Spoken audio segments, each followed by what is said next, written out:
Welcome to this rapid revision session looking at life in Nazi Germany. This time we're going to be focusing on the persecution of minorities by the Nazi government. This is going to be a really heavy topic, so consider yourselves warned. There's no way I'm going to be able to monetize or promote a video like this, and I really wouldn't want to, but it's an incredibly important part of the course, so it's likely to be one of the longer videos too. It is really important that you learn this stuff.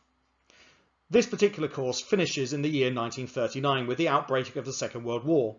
Many of the most extreme things that the Nazis did to minorities happened during the era of the Second World War, and I found it really strange that the course finishes at this date. In fact, before 2016, the course did actually go on till 1945. But whatever the reasons for the exam boards finishing it in 1939, I'm going to try and put things into the bigger perspective here as well. It's worth bearing in mind that many of the actions of the Nazis up to 1939 were preparing awful things like the mass murders of the Holocaust. We do need to bear that in mind. If this video isn't for you, that's fine, move on to the next one. But do bear in mind that if you're studying the GCSE course, you'll need to know this stuff, even if it's really uncomfortable. Okay, enough of the lecture to begin with. Let's try and get into it. Firstly, we need to try and understand what the Nazi racial beliefs actually were. Hitler had made his beliefs about race and anti-Semitism very clear in his book Mein Kampf that he wrote in prison. Key to his beliefs was that there were racial differences that made groups of people stronger or superior, or weaker, inferior. This is all racist nonsense, of course, but it's a big part of Hitler's belief system. In the same way that the law and economy were restructured with a view to strengthening the German state, Hitler believed that the population needed strengthening too. His racist and nonsensical views were that Aryans were the Herrenvolk, or master race. They were supposedly athletic, blonde and blue-eyed. Other races, including Slavs from Eastern and Central Europe, black people and Asian people, were Untermenschen, or subhumans. The lowest of the Untermenschen were Jews and the Roma gypsy peoples. Hitler considered them Lebensunwertes, or unworthy of life. That's a really disgusting term, but that's what he thought. These ideas are not unique to Hitler. The pseudoscience, which means sort of fake scientific beliefs of eugenics, had caught on in Europe and in the USA in the 1880s. It stated that humans could selectively breed to become stronger, a little bit like Darwin's theory of evolution. The Nazis took this idea even further by insisting on so-called racial hygiene, with a view to increasing the number of so-called Herrenvolk in a world dominated by Germany. We're going to be referring to a lot of these ideas in this video, and like I say, it may well be uncomfortable viewing. But this is what Hitler believed, and you need to understand that. The first group we're going to have a look at was the treatment of Slavs. The Nazis considered the people of Eastern and Central Europe to be Untermenschen, or subhumans. Nazi propaganda targeted Slavs living in Germany, arguing that they were different to Aryan Germans and therefore should be treated worse. Nazi propaganda argued that Slavic lands in the east should be invaded and settled by the Germans to provide Lebensraum, or living space, for Aryans.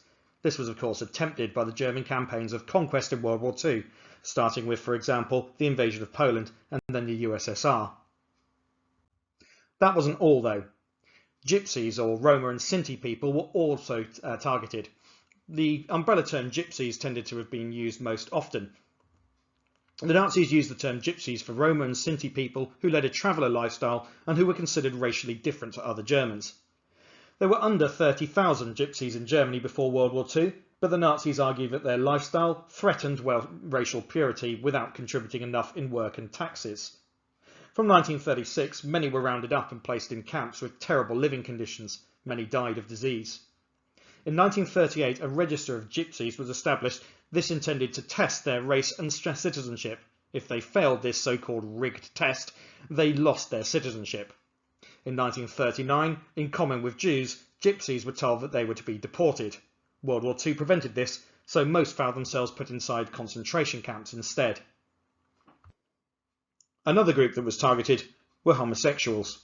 Nazi beliefs stated that gay people were a threat to the morality of traditional German families and the Aryan race. As a result, laws against homosexuality, which already existed, were made harsher in 1935. 766 gay men had been imprisoned in 1934, this rose to over 4,000 in 1936 and over 8,000 in 1938. It should be pointed out that men were particularly the targets of these laws. It's also worth bearing in mind that most European countries had laws against homosexuality at this time. Even in Britain, these laws were only repealed in the 1960s. However, the Nazis took these laws to a very, very extreme extent. Once released from prisons, homosexuals were often placed into concentration camps. They wore a pink triangle patch to single them out. Some homosexuals were pressured into voluntary castration to remove their sexual urges. Persecution didn't end there. The disabled were next to be targeted. The Nazis believed that disabled people, particularly those born with disabilities and those with hereditary illnesses, were an unnecessary burden on society. They also believed, in line with eugenics principles, that disabled people weakened the so-called strength of German racial purity. This is expressed in this poster. It says 60,000 Reichsmarks. That is what the person suffering from hereditary defects costs the community of Germans in his lifetime. Comrade, that is your money too. Clearly this is arguing that the life and well-being of disabled people is not worth the money. Yep, a pretty messed up idea, but then this is the Nazis we're dealing with. In 1938, a law was passed called the Law for the Prevention of Hereditarily Diseased Offspring. This forced sterilisation on a wide range of people so that they couldn't have children. They targeted the disabled, those with deformities, epilepsy, blindness and deafness, mental illness and addictions like alcoholism. 400,000 sterilisations were carried out by 1939.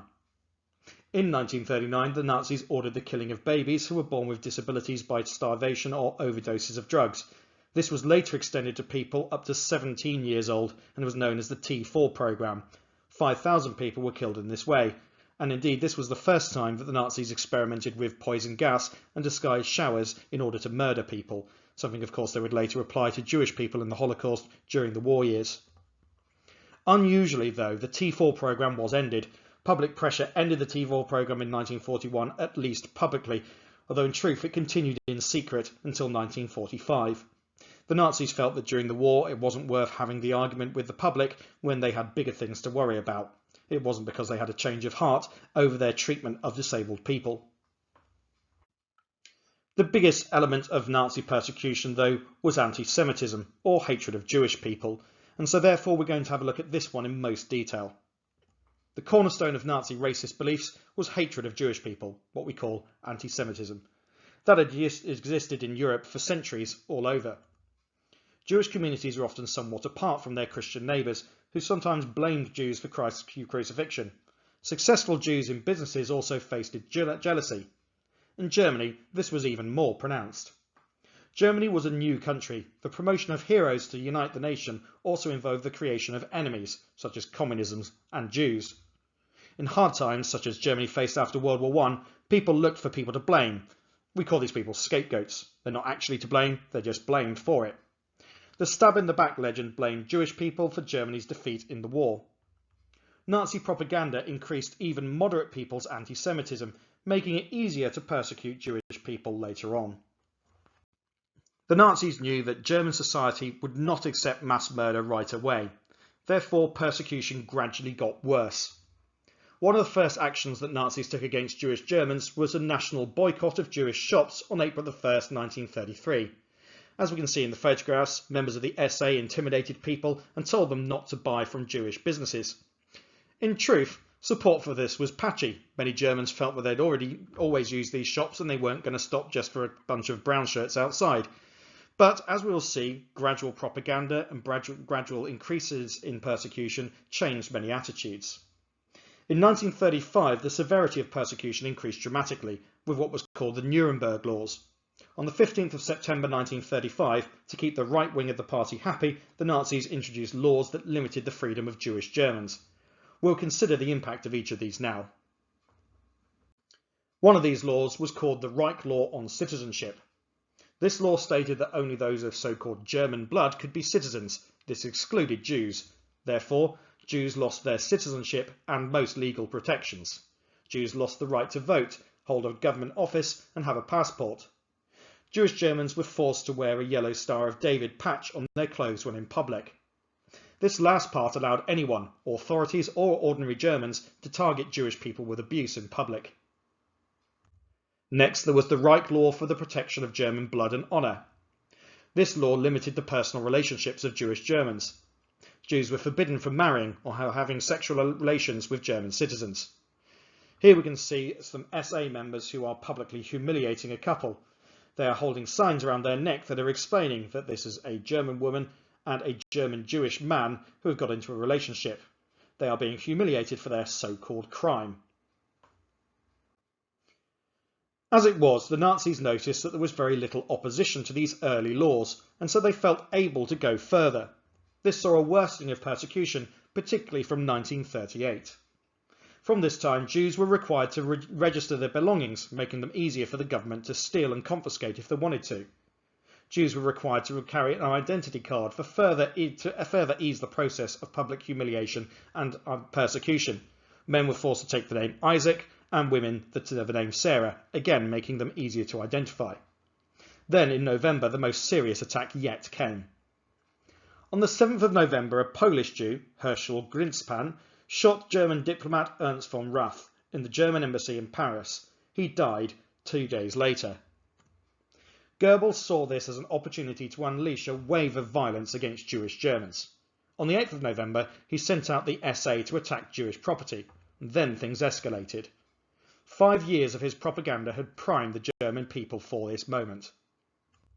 It's become known as Kristallnacht.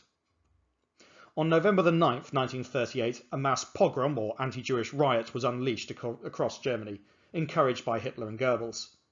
Gangs of SA, some in uniform and some not, set about smashing Jewish properties and burning down synagogues. This gave the name to the attack, the Night of Broken Glass.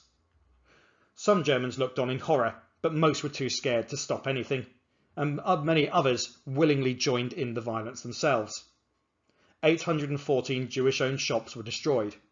171 homes and 191 synagogues were destroyed. Around 100 Jewish people were murdered in the riots. And as a result, Goebbels blamed Jews for the violence, demanding 1 billion marks in fines to pay for the damage. In the next week, 20,000 Jewish Germans were rounded up and put into concentration camps. Many historians consider Kristallnacht to be a turning point in Nazi persecutions of Jewish people. Goebbels had put the German people to the test and found that they were now willing to accept open attacks on Jews or even join in themselves, or otherwise they were too terrified to do anything about it.